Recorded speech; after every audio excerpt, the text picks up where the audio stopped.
سوالګر دوه په سترګو ړانده سوالګر وو. دوی چې د هارون رشید د ښځې ملکې زبیدې د سخاوت کیسې اورېدلې وې نو ځکه به یې هر سهار د باچا د ښځې د قصر په دروازه کې کچکولونه نیولي وو. یوه ړانده به چې خیرات غوښته نو ویل به یې خدایه ستا مهرباني ته ناست یم ستا څخه روزي غواړم. دوهم به ویل خدای د باچا میرمنه راباندې مهربانه کړې.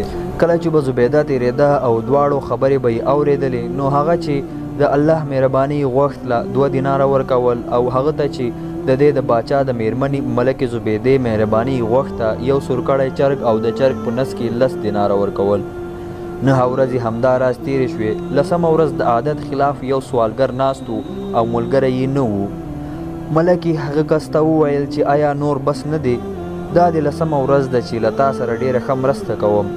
او هغه بل ملګری چې د خدای هیلې ته به ناست و پر لږ مرسته هم قناعت کړی دی او په خپله مخه تللی.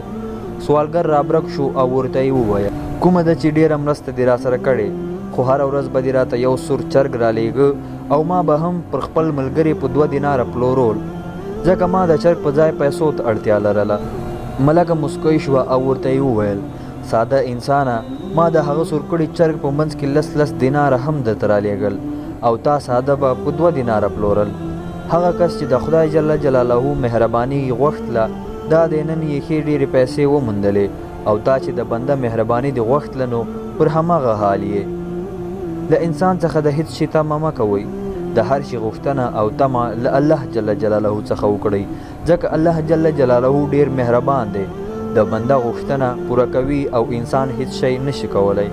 هیله کوم ملګرو چې ویډیو به مو خوښه شوې وي د لا نورو داسې ویډیوګانو لپاره زموږ چینل سبسکرایب کړئ او ویډیو له نورو ملګرو سره هم شریکه کړئ.